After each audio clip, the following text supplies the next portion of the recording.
Good afternoon, everybody, and thank you for taking some time today to join us for IT Office Hours with Andromeda Technology Solutions. Again, this topic for today is going to be your data, your backups, and your business continuity. So that's what we're going to cover today. So to kick things off real quick, I guess I'll just ask a question to the crowd, and it's going to kind of, prelude to some of the things we'll talk about. But my question for you is going to be, hopefully we're doing data backups right now and we've got a disaster recovery plan in place. When did you perform your last test to verify that your backups were running properly, that the data was solid, it wasn't corrupted, and just kind of did a test to see how long it would take you to restore from backup? That's going to be kind of our kickoff question. So throw your answer into the channel. When was the last time you tested your backups? And I'd love to see some of those responses, but I will kick this off so that we can keep things on time. So for those of you who are joining us for the first time this month, I want to just kind of answer the question, what is IT Office Hours? What is this about? So here at Andromeda, we're very committed to educating, giving back to the community of, our clients, the network of just businesses in the Chicagoland area. There are a lot of topics related to cybersecurity and technology at the business level that we really felt we could get in and just discuss at a very high level, quick 15-minute presentations once a month. Our topics are going to cover scams hitting businesses like yours and what you can do to prevent them or protect yourself, some tips and tricks with popular software solutions, solutions available to help you protect your business, and then anything related to compliance that we can kind of assist with. So to kick this off, I want to first start talking about, because today we're going to talk about a couple different things. We're going to talk about disaster recovery, what that is, what it means, what's a disaster recovery plan versus the solution that you install or implement, and then we're also going to talk a little bit about business continuity. So disaster recovery can show up in many different ways for your business, and I just want to make sure that it's understood that for the context of our discussion, we're talking about disaster recovery specifically within the context of the IT solutions at your office. So your servers, if there was ever a cybersecurity incident, those types of things. And there are obviously other ways that you can consider and apply disaster recovery, but for our context and our conversation today, let's keep the focus with technology. So first, disaster recovery is about more than cybersecurity. So I work for an IT company, so a lot of our time and effort right now is focused on the topic of cybersecurity. How do we make sure our clients are secure? How do we make sure that we can get things back up and running in the event of an accident or an incident?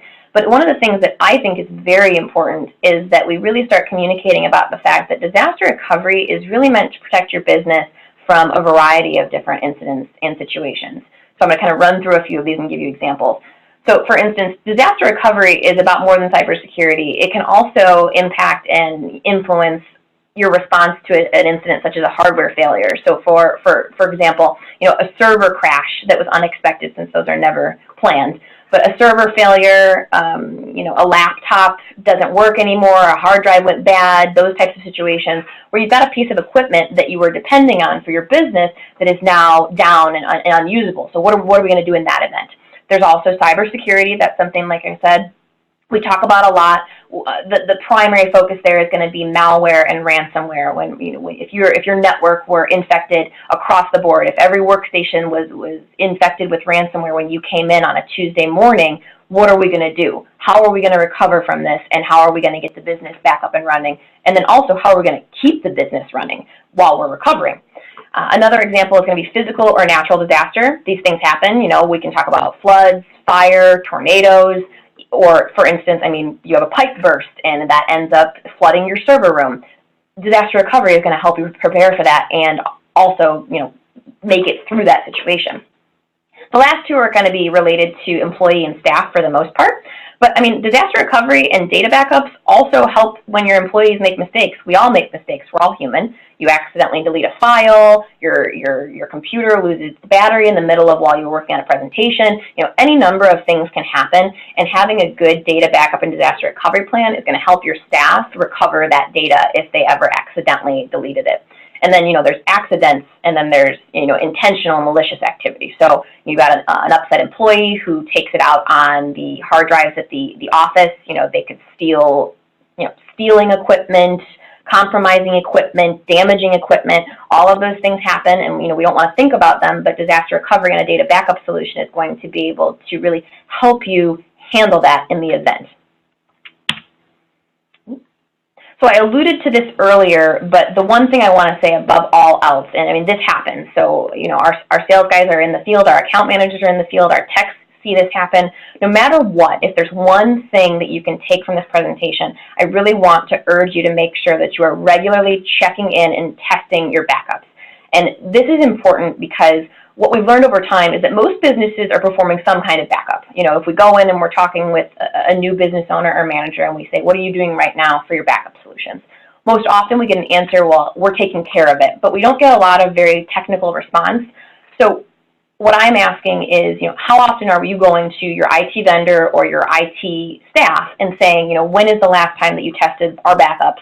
Can I have proof of that? And are you confident that they are secure? I get off my soapbox. But so what should I look for in a disaster recovery solution, right? So like I was saying, there's disaster recovery and data backups. So data backups is the activity of backing up the data. But a disaster recovery solution is going to do a whole lot more for you than just back up your data. It's really going to be a tool that's going to help you, again, you know, recover in the event of a disaster. So what should you be looking for? Number one, you know, does your backup solution provide multiple backup options? So this is going to be important because depending on the environment that you have at your business, you may have certain elements of your network, certain data points on premises, on an on-prem server. You may have certain elements of your environment in your business in the cloud. Most often we see a variety of both. And so what you want to make sure is that whatever solution that you're using has the ability to support your business, support those backup functions, support that recovery, you know, with respect to on-premises solutions and maybe cloud-based solutions. The other important thing is to make sure that you know, if there are multiple options for you with respect to your data recovery solution, you know, some solutions offer the ability to have backups on site that are then also copied to the cloud. So there's many different options, and you just want to know you want to have a definitive understanding of how it works and where your data is stored. Second, can you virtualize your backups in an emergency? And what I mean by virtualize, so this also kind of builds on this whole idea of the difference between just a backup and a disaster recovery solution. So for instance, let's walk that example out where you come in the morning and the servers have crashed. So if, let's say, you had a server failure, and your backup solution as it stands right now was just, you know, a backup on a hard drive or a disk of some type. The question is, what are you going to do with that data?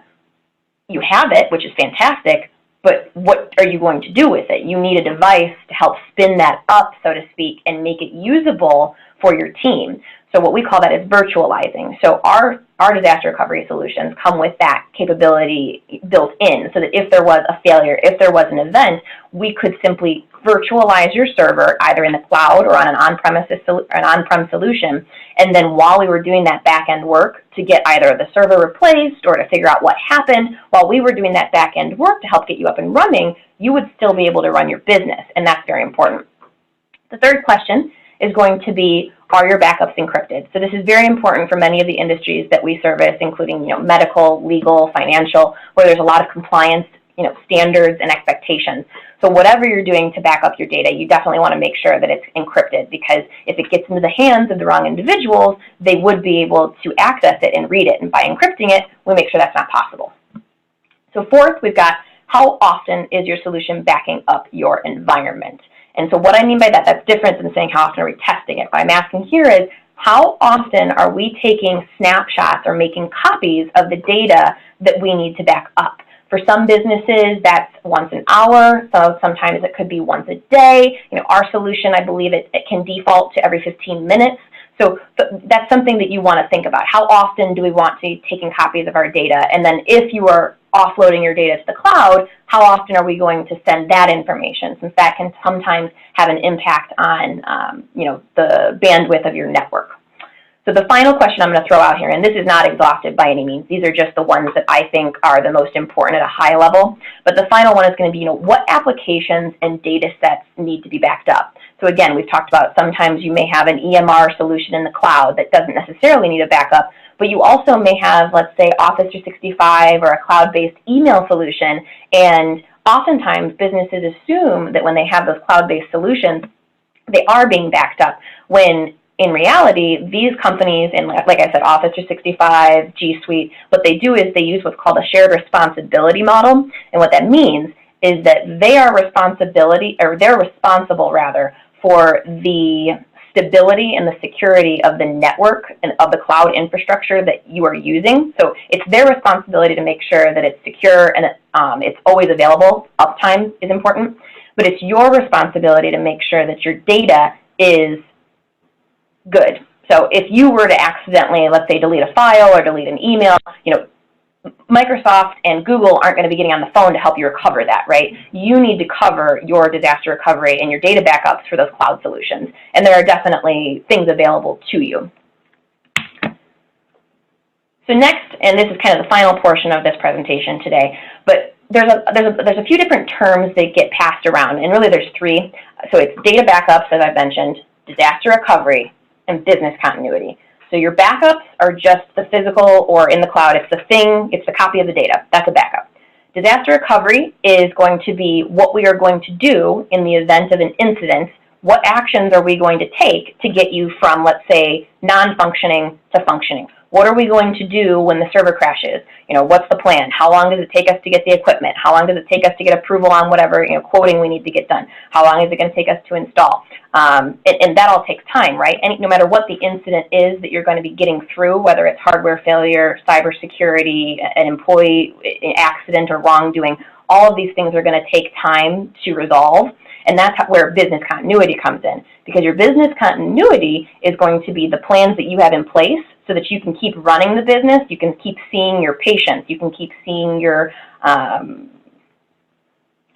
customers and clients, forgive me, but you can keep doing business, you can keep things running while that recovery is taking place. And that's what business continuity is about. So they're connected topics, but slightly different. So when it comes to business continuity, you really want to be asking yourself a few different questions. You're going to be asking, what steps will the team take for different incidents?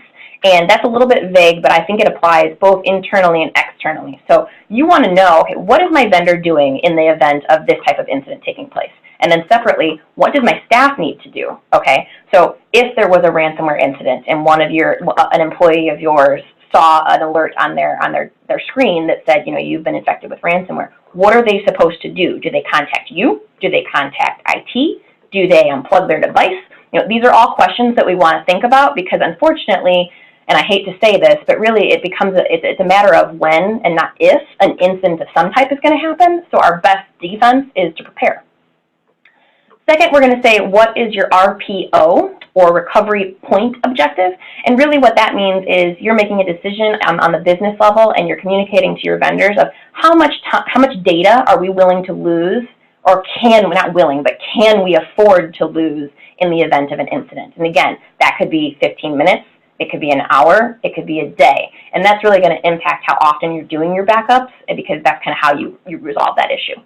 The third question is going to be, what is your RTO? And that's your recovery time objective.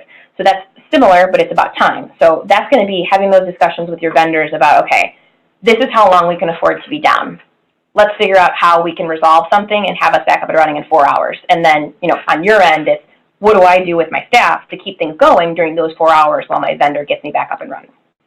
And then, again, and it's kind of a similar thing, but what are the service level agreements that you have with your vendors? Every vendor that you use, you should have some type of a response, in writing. Well, what are the SLAs? If I have a critical issue, how long is it going to take for you to be touching it and looking at it? And then how long do you promise that it'll take, or how long are you willing to allow before it's resolved? And then that's for any number of vendors. It can be for your IT vendor, it could be for a lab at your office, it could be for a printing partner. At the end of the day, whenever anything isn't working or there is an incident, you definitely want to have it in writing, how quickly they're going to respond, and then how quickly they can resolve. So a lot of information there, a lot of different questions, but a lot of different questions I'm asking you to ask your vendors. But at that point, what questions do you guys have for me? So I see here, if I wanted to look into my disaster recovery solution and plan, how would I do that? Okay. So like I said, I mean, there's a lot of different questions. There's a lot of different things that you need to look at. And to be honest, I would say, number one, you want to work with a professional team, that specializes in disaster recovery, that understands the different solutions, and hopefully also understands your market.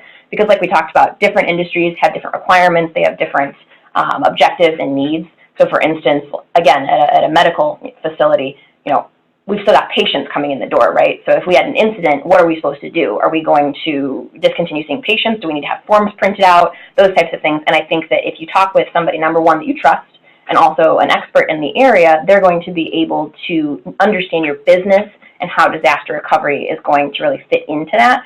So honestly, I would say give us a call or call whomever is your current IT vendor and just say, I really want to sit down and have a conversation about what would happen if ransomware hit my office and how we could recover, or what we would do in the event of a server failure.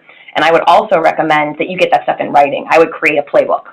So it would be disaster recovery playbook with a couple of different scenarios that you would either just share with management or potentially the entire staff, because really it's about when something happens, responding quickly and getting it into the right hands.